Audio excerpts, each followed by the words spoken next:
All right, we're back out in the garage today. Been working outside, working on the deck on the back of the house, and I've kind of gotten behind on all these supers. These have to be dealt with, and you can't wait for. Did have a stack over there. I got them all down.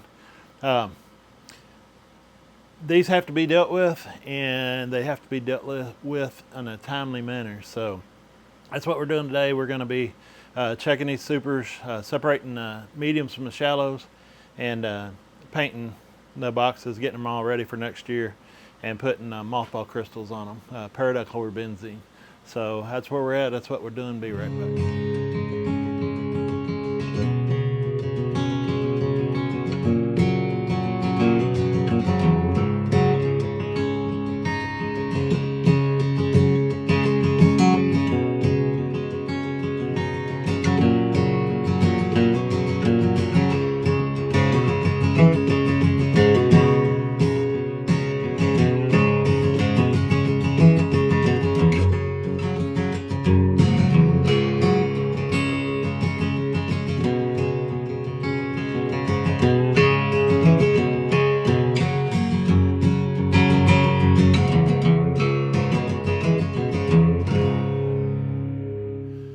All right, this is just going to take you through, one of the things that you've got to do.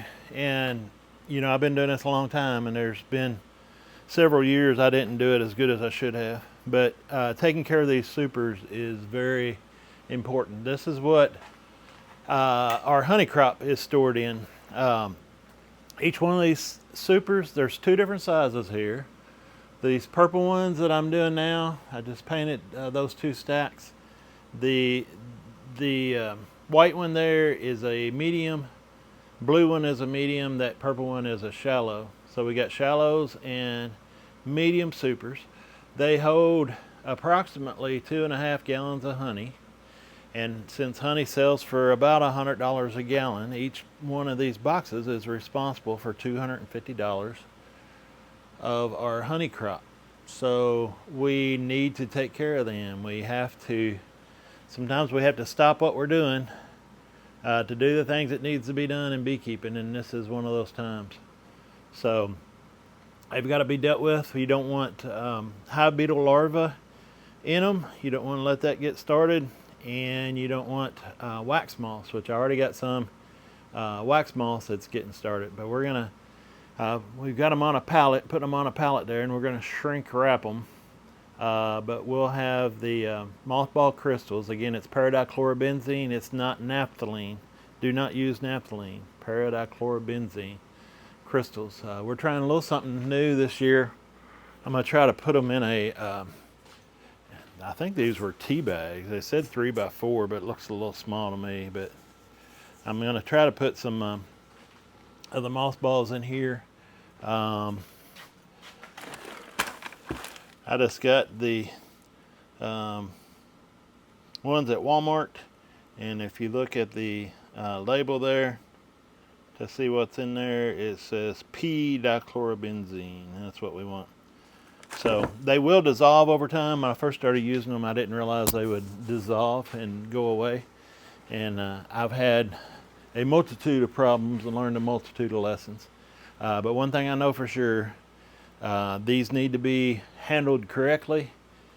You can't just let them go and forget about them. You got to get on them and get them protected.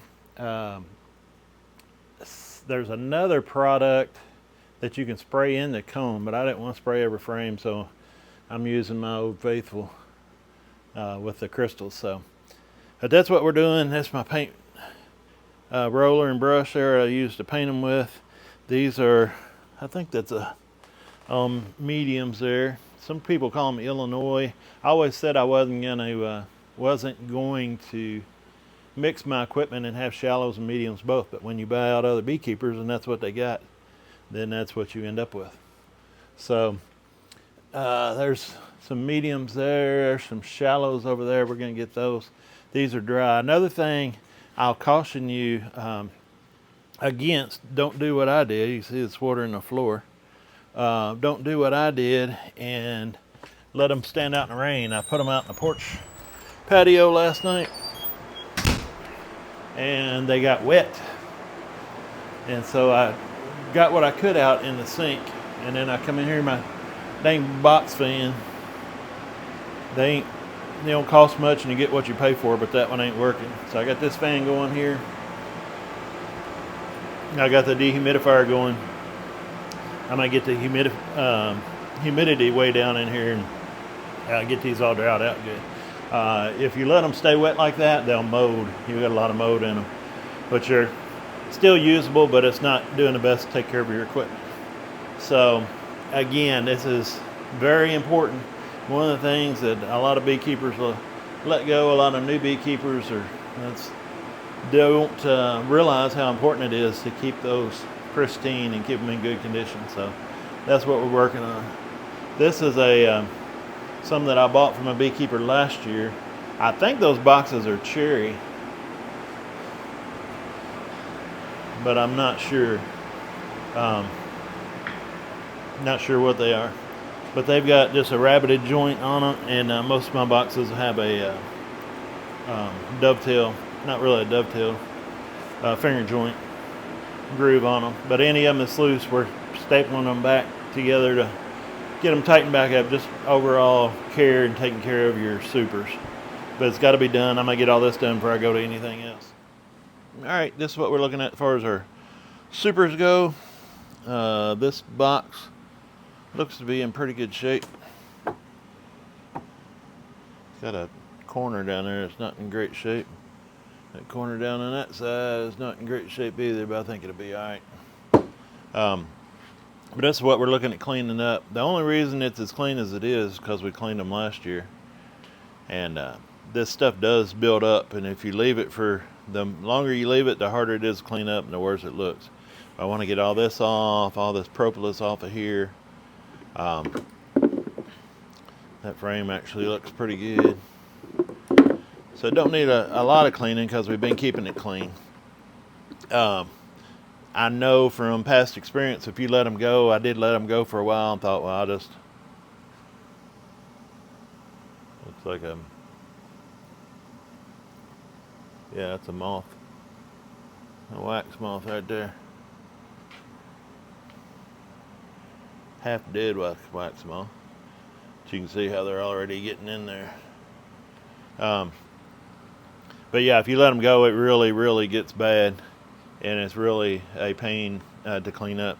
This way, it was cleaned last year, so we just got to get this year's gunk off of them. Not near as difficult. But that's what we're cleaning up. This will be an example of what we keep. And here's an example of the stuff we're throwing away. Used to clean these out. I'd try to save, when you're starting out new and trying to save every penny, I'd clean all these out. You spend a lot of time cleaning all that up and getting all that out of there. It can be done. But now I just throw them away and I'll start with some new. Just new frames and foundation both. This one had some drone brood in it. That one, I'm not sure what, might have been one of those that melted out, I'm not sure. These are just kind of cracked and kind of getting dark. There's one, this one's got a little mold on it. That's some stuff I bought. It had it's like a white plastic foundation they started with. And this one's just all over the place. It's cracked, it's too close to the surface. Right there. Just not a good frame. There's some wax. Wax moths will cause all that, looks like almost like spider webs. All that webbing is caused by wax moths. So that's an example of what we're throwing away. And we'll go through this one box. I won't bore you with too much of it. But this is an example of what we're keeping. So I usually go through the top with everything in here. I get the edges. This propolis will hold one box off of another on the edges. I usually get the ends, the tops of the frame. It's easier to do the tops of the frames while it's sitting in this box.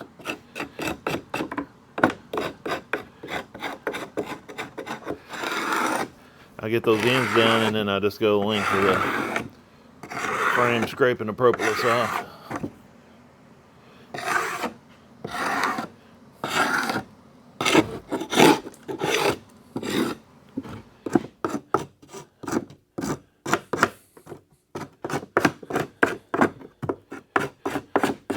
And I get that other end. And once I get that done, I kind of use the box to, I just push everything in the floor, and then I keep a scraper. I bought this just for, because you'll stand on it and it sticks to the floor so bad. This is a scraper for the floor scraper, most people call it. And but it works really good at getting it off. I push it out every morning so it's not underneath my feet. But that comes in real handy.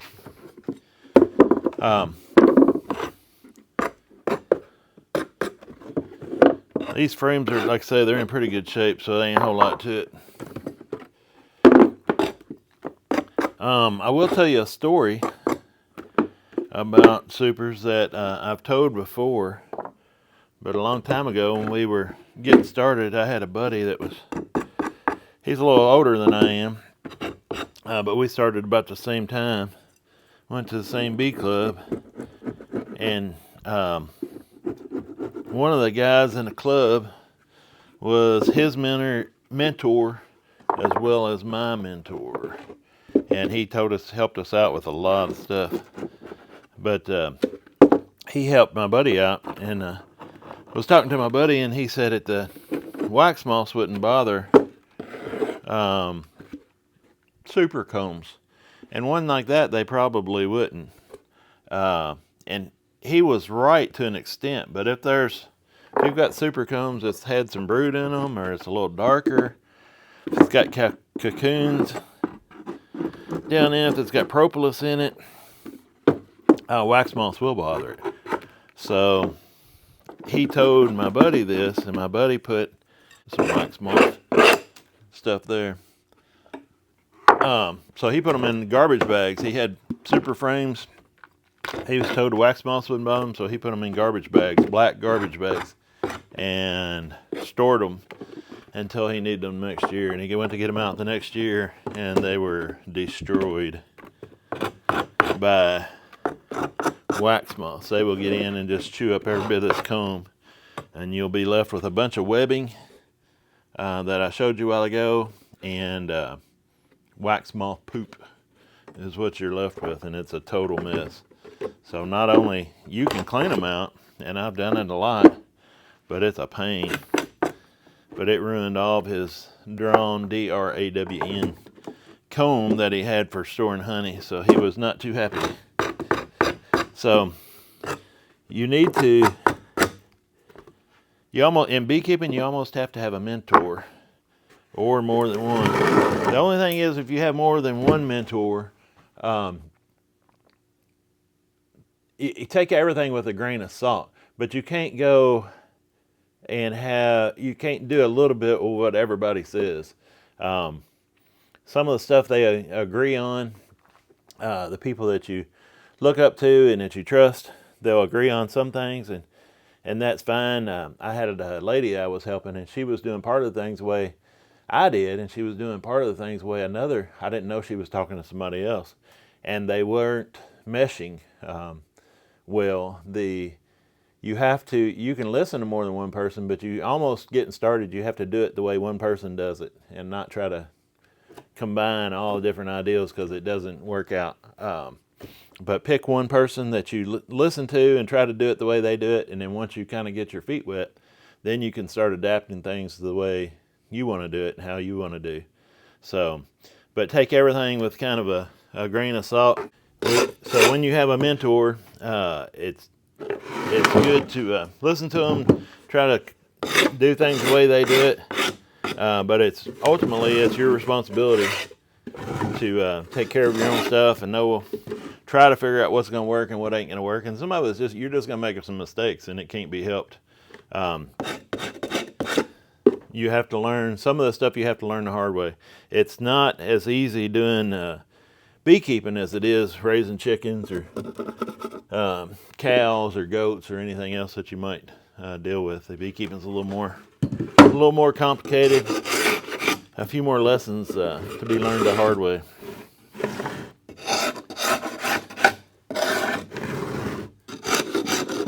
I don't mind too much. You got a bad spot in the corner there, soft spot in the box. I don't mind too much. It's ventilation. You know, you hear a lot of people nowadays talking about insulation and ventilation. But if you watch beekeepers that's been doing it a really long time, and beekeepers that have a whole lot of hives, which those are the guys that I want to listen to, they'll tell you, and you'll hear them say, my worst boxes with the most holes in them are usually my best bees. So as far as I'm concerned, the ventilation is the way to go. And I know everybody's got a different opinion on that, but I try to listen to the guys with the most experience and the most hives, and they'll usually tell you that their boxes with holes in them are better than their good and tight boxes. Bees don't heat the box, they heat the cluster. Ventilation is good. Bees don't freeze to death. They have other problems and get too small of a cluster and freeze to death. They do freeze to death, but not because that's not what killed them. It was another problem that made them weak and small. Again, all my boxes have 9-frame spacers. I wouldn't have it any other way. I try not to let any boxes out in the yard without any supers out in the yard without 9-frame spacers, but you do have to clean them.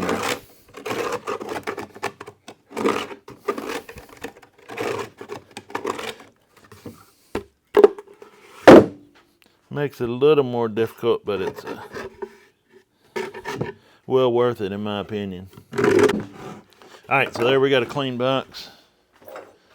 We want to also always forget, we want to scrape any, these are going to get another coat of paint, and I'd rather not have that propolis under there. Sometimes they'll be a little sticky, or sometimes they'll have a film on them, and I keep a bucket and a rag down here to wipe them off if I think any of them need it. But that's a good box right there, ready to go. Everything's pretty smooth. There's my 9-frame spacer. Everything's got most of it out where I need to. You're not going to get it all, but that's all right. And we're ready to put our frames back in it. This box has finger joints. You see that damage there at the bottom of that one. It's finger jointed. It makes a much stronger box. I put all my boxes and try to rack them from side to side. Make sure they don't move. If they move a little bit, I'll shoot some more staples in here. Some of them have finger joints like these. Some of them have rabbited joints, which is a groove in both sides that fit together. And some of them just have box joints where they're just butted together. So this one's got the finger joints. It's an old box. Been around for a long time, but it's been well taken care of. So we got our frames over here that's all scraped and ready to go.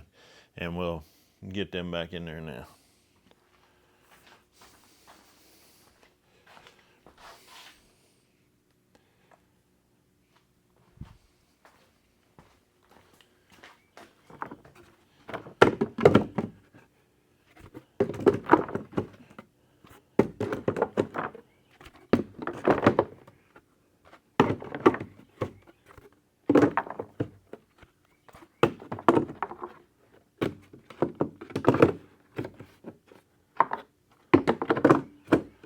Alright, so there's our box. We're taking them over here and just putting them on a stack on the floor for the time being. This stack is it's dry enough now. I just painted it, but it's dry enough now I can go ahead and stack it back behind the other stack and go ahead and put the mothball crystals on it. You'll get some, as you take out frames, you'll get some that's not completely full. I just set them off to the side until I can get it filled up. We'll go ahead and restack this and put our mothball crystals on.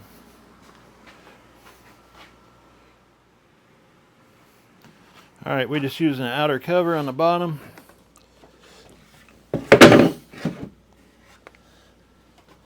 put that up against that one. I'll try to get you over here where you're not behind me. And then we're just going to stack these down there. We're going to go 1, 2, 3, 4, 5, 6. Every 6 boxes.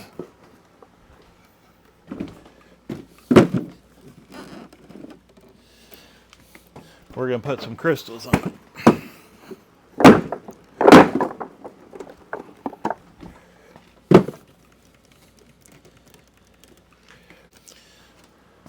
So we got our spacer rings out here, our feeder shims. Kind of dirty. We're going to use them for a spacer, so our mothball crystals, I have a place to sit.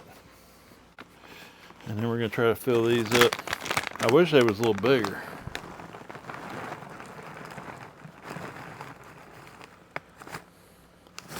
But that should let the smell get out, and they got a little drawstring on them. And I'm going to put 2 of them on there, I think.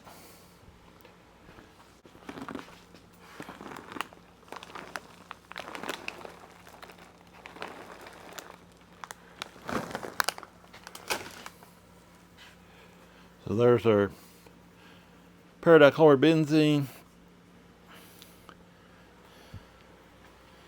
And what ends up happening every year, I used to stack them on newspaper. You can just put newspaper down and put your crystals on there.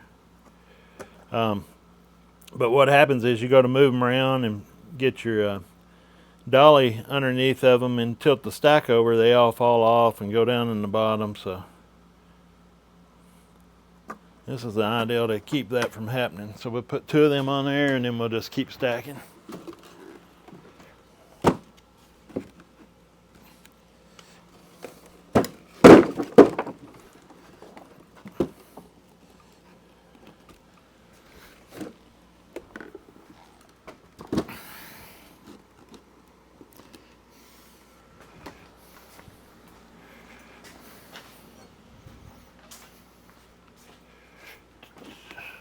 Yeah, thought that was off.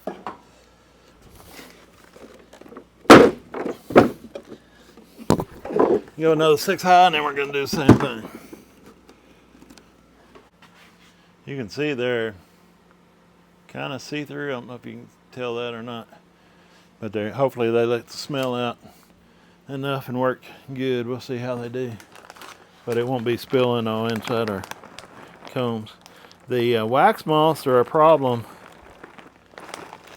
when it's hot, when the weather is warm, and when it's dark. If you can keep light to them, a lot of guys will put them out in a shed where they have light year round, and they'll be fine. If they can get light to them, the wax moths won't get them. The only problem you got then, I'm just going to put that up there. I don't know if you can see the top of that. The only problem that you have then putting them outside where the light can get to them is that the mice will get in them.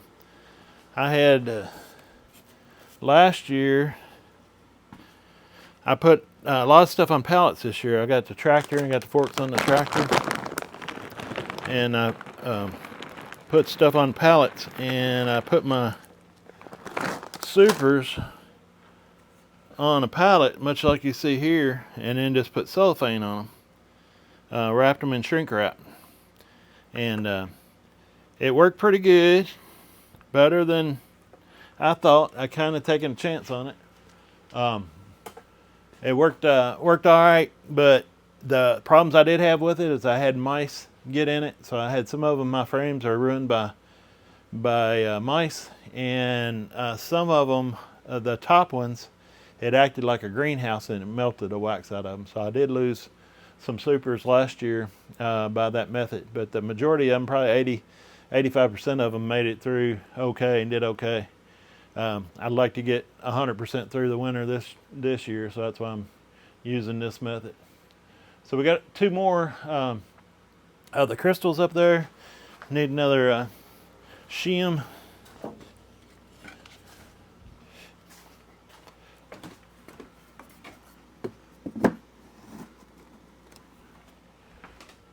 And then another outer cover, and that stack is good. It's one of my plastic outer covers. I don't think you can get them no more. Had them for a long time, but they're starting to get starting to crack some, dry up. But there's a stack. That's all shallow supers. We'll do the ones over on the other side. We'll go ahead and get our shallows done. We'll have to wait for those to dry out in the other room. But on the top of that stack here, from that purple super right there up, is shallow, and then these are dry over here. There's 4 mediums on the right, and looks like 4 shallows on the left. So anyway, that's what we're doing. Trying to take care of them, try to do the right thing, try to make sure they last. I might just leave them in here. We're going to try to build us a pole barn and with a concrete floor and have some more storage. And if I can get that done, that really needs to happen, so I have a place to store these things. I don't want to put them outside again. I don't have any more inside space left except for in here, and I need this for my wood shop, so I'd like to get them out of here. So we're going to look into building a pole barn, maybe try to have it by spring. We'll see what happens. Trying to get all these supers done. We've stopped all of our other stuff. I stopped the deck building, even though I still have the stairs and all to build, because I got to do these, got to get these supers done and make sure they're taken care of. I've looked through most of them. There is a little bit of wax moth damage starting, but it's not severe at all. And there's a little bit of hive beetle larva that we're going to take care of too. So we should be in good shape. We get all this done, and we'll get it shrink wrapped on the pallet, and we should be good to go for next year. But make sure, if you're new to beekeeping, if you're just starting out, maybe if you've even been doing it a while, make sure to take the time that you need to take care of these supers. This is your honey crop. This is where all your honey's coming from next year. It's $250 a box, so it's worth it to take some time and take care of them. So that's what we're doing. I appreciate you watching. God bless y'all, and I'll see you on the next video.